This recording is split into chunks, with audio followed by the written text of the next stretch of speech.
Welcome to this emergency response focused series of the Hope Is Not a Plane podcast. I'm your host, Kevin Pinnell.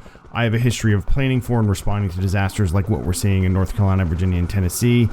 And through this series, I'm going to try and help everyone understand what's going on, what happened in the immediate hours, and what we can do to help going forward. Please visit hopeisnotaplan.org for more resources, planning resources, and information. Reach out to me at hopesnotaplan@gmail.com. Follow Hope Is Not a Plan on YouTube. Let's get started. 3, 2, 1. Over 130 deaths across 6 southeastern states as of 9 p.m. on 9/30/2024, with many more unaccounted for. Over 430,000 power outages in western North Carolina. A 4-mile section of I-40 was washed away. Emergency shelters are housing over 1,000 people. And humans are making a difference. Why? More rain fell in these areas as Helene stalled, and this destabilized ground under roads, the soil that tree roots cling to, overwhelmed the creeks, the streams, and rivers throughout the region. My name is Kevin Pinnell. I'm the host of the Hope Is Not a Plane podcast that you are listening to. I also have a background in public safety and emergency management. I wanted to share some insight because, as we all know, when things like this happen, in addition to the news that wants to be first, not necessarily right, there's rumors and all these kinds of things, and then there's reality. So I want to give this from a planning and responder perspective, and then keep in touch a little more often than I have in the weekly. And so I'm going to touch on 5 focus areas, and those are search and rescue, public safety, mass care and sheltering, infrastructure assessment and repair, and communication and collaboration. So the first and number one priority throughout everything you're ever going to see should be, and I'm going to use should, because not everybody does what they should do, and you'll see that in after action reports, but it should be life safety. That's it. In the instance of Tennessee, North Carolina, Virginia, response becomes impossible or clearly much more challenging when it's destroyed, when the paths are blocked, when we can't get our fire engine or ambulance or police car there, or even helicopters if the weather's still bad. So what is the focus of search and rescue? So the search and rescue teams are coordinating, right, largely with local and state emergency management, and their job, these are the swiftwater rescue folks, the folks that know how to use ropes to rappel down things. And insight, not every firefighter, not every EMS worker, not every police officer is trained to do this. So these are specialized teams. Now, firefighters, EMTs, police officers, they can certainly do the initial assessment. They're the ones that are there. They're the boots on the ground. But these special teams you see with their hats on and their vests, and they come in special trucks, they're going to go out there and they're going to get people from under the roofs and out of the water and under the trees and report back, right, of where they are and what are they doing and what are the conditions. And what this is going to do is provide what's called a common operating picture. So we're going to get real-time updates from the folks on the ground that have radios that might be working when the cell phones aren't working. But some of that communication is going to have to be word of mouth, face-to-face, and going back.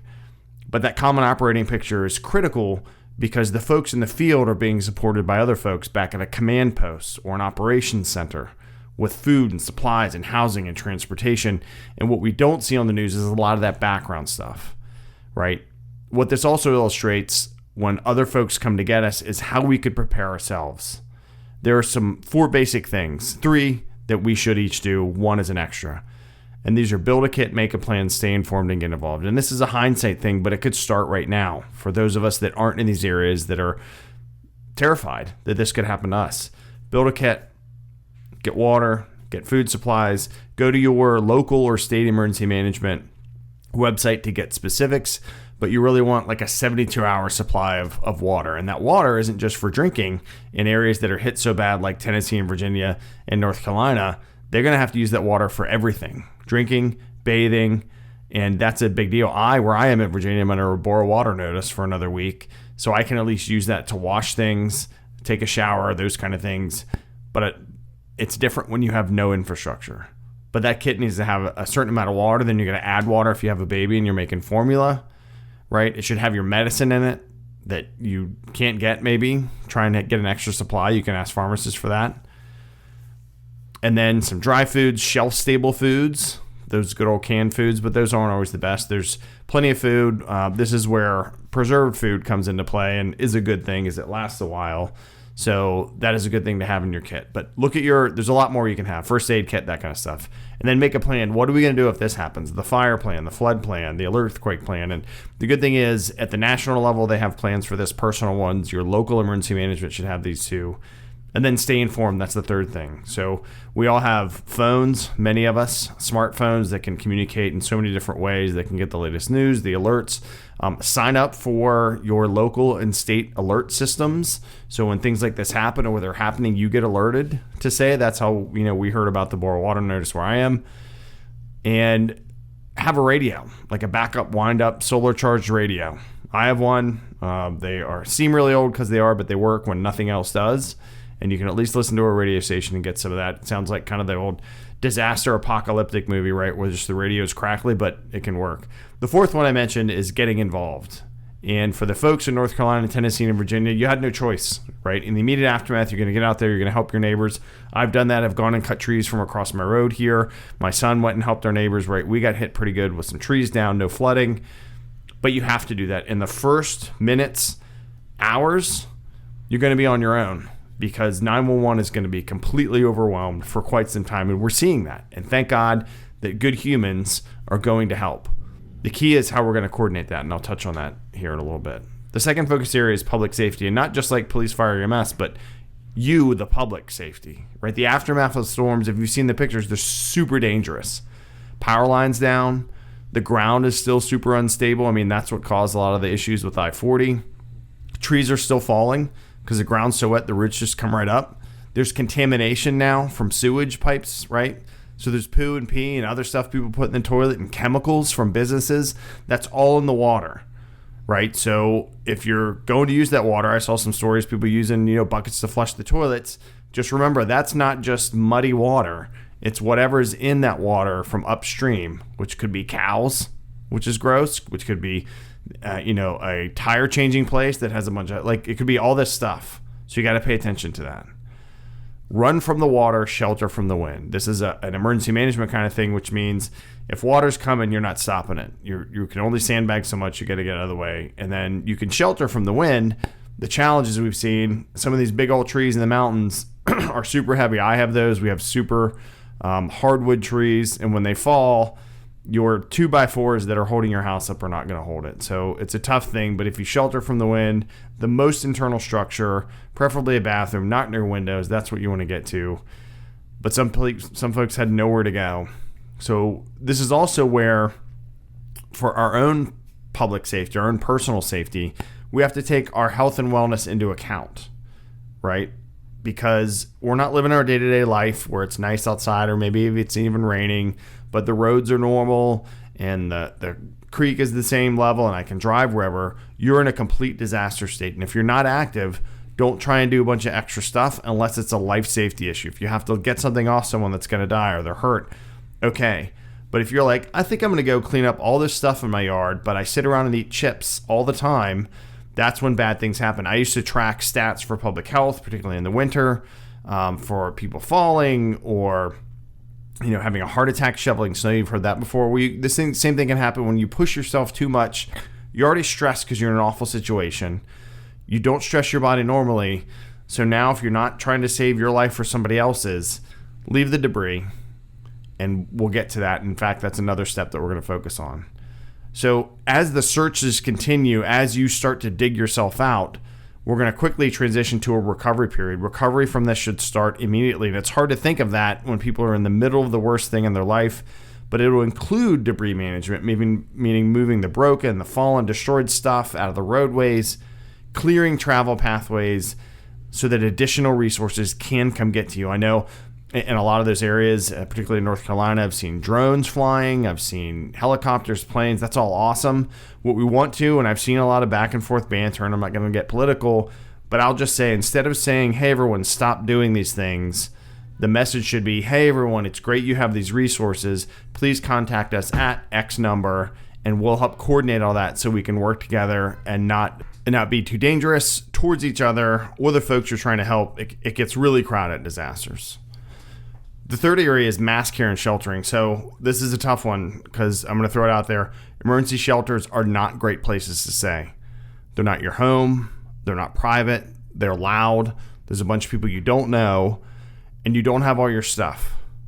Now, if you're in need of an emergency shelter, take what truly matters: clothes, toiletries, your medication you need, and the memories of physical items that you don't have room to take to the shelter or that you may not be allowed to take. That's a stark reality, and it sucks.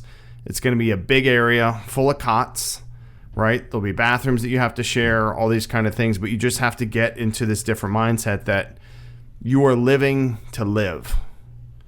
And we'll come back to that, getting your stuff back and getting to more comfortable like that. But for now, the shelter will be dry. There will be regular food. There will be security.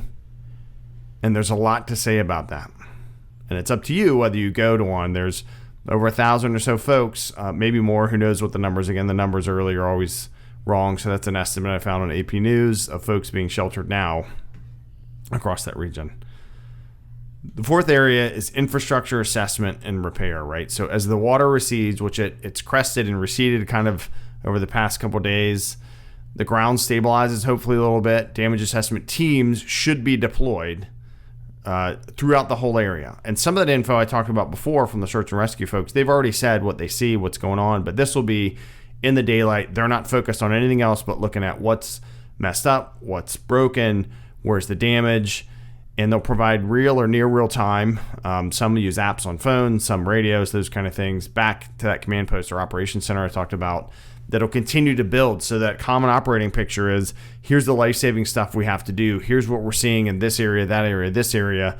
These disaster assessment teams will go out behind them, right? They're not response teams like life-saving. Of course, if they see somebody, they need to help and get folks there. But their job is, what's the damage, and do an assessment based on some training they've had, or even just-in-time real short training, and an app that grades it. It's actually pretty helpful. And then what this eventually leads to is disaster relief. I'm not going to get into the whole statements that have been made on the news about how much people are going to get. The focus of these damage assessment is for personal people, for businesses, for whatever it is. And then there's an order to what's going to be repaired first. And this is critical infrastructure, and that should be the focus.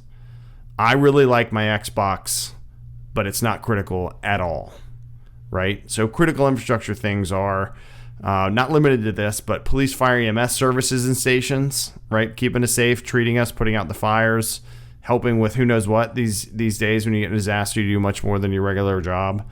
Hospitals, right? We have to have that healthcare infrastructure. And I know hospitals both in that area are overwhelmed or ruined, and then hospitals in the surrounding areas are getting overwhelmed because people are going there.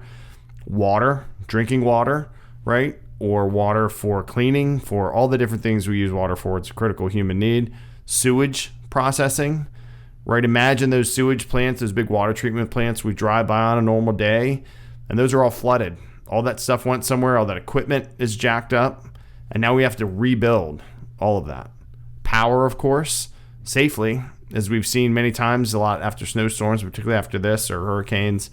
All those trucks of crews and linemen going down, they have a literally spaghetti-looking thing to work through in some areas. And getting power is beyond just charging our phones and getting our computers and the internet back up. Some folks have oxygen-generating machines. They have home ventilators. They have other medical devices that have to charge up. And so that will also be prioritized, is get the power to the nursing homes, to the assisted living centers. There's a whole list and priority that is not shown that it's good for us to be aware of. And to remember, as much as we want this to be immediate, every repair crew, every assessment team is facing the same challenges that the first folks that went out to save lives are. There's no or little access. The ground is unstable. And there are other technical and natural hazards just in the whole area. And so we have to give them some grace with that. The fifth focus area that should be happening now and consistently is communication and coordination, right? Communication is the critical linchpin that pulls all of this together. Without communication, the search and rescue teams will duplicate work. Shelters will compete for resources or not know who's coming when and when we open. Repairs will take longer. And the people that do all this great work will feel more isolated and distraught. And the people that need the help will be left not getting help. The coordination must happen. All disasters start at the local level. That's the saying, right?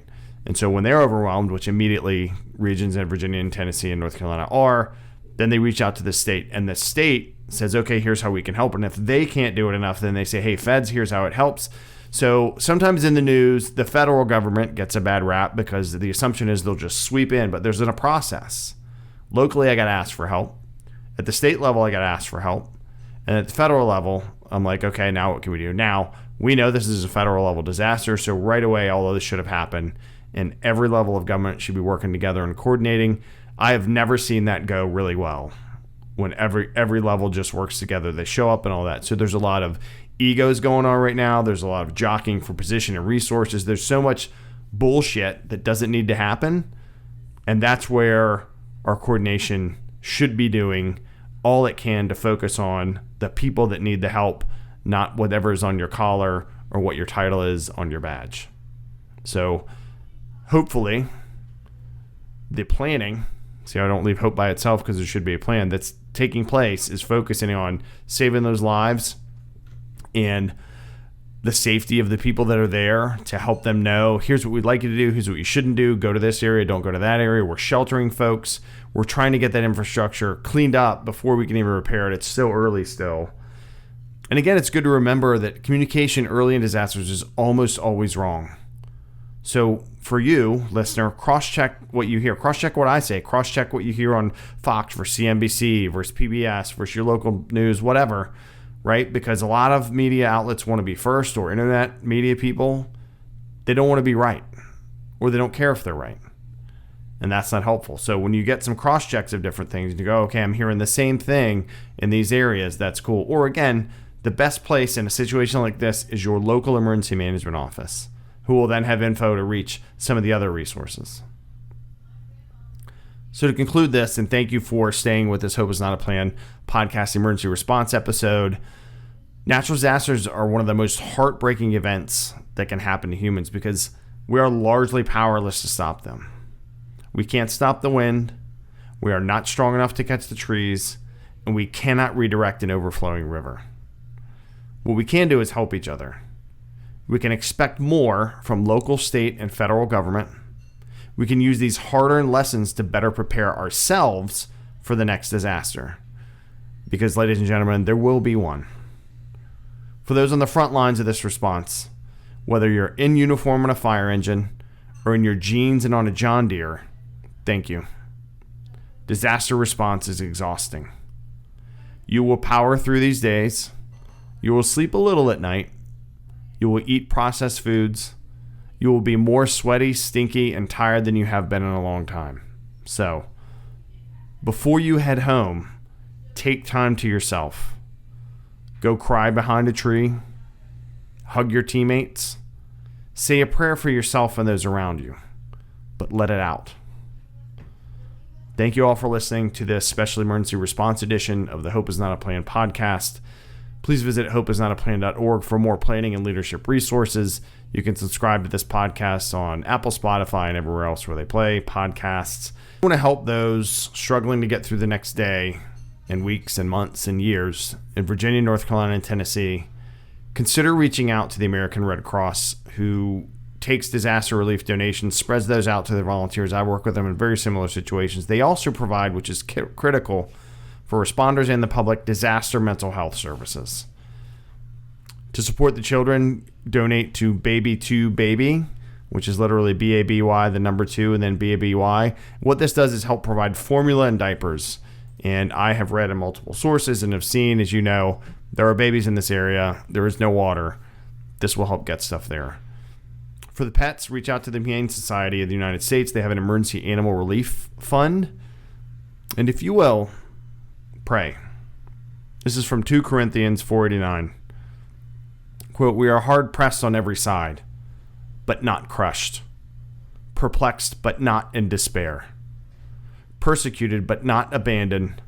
Struck down, but not destroyed. Stay safe, people of Tennessee, North Carolina, and Virginia. Don't give up, and help each other. And Godspeed.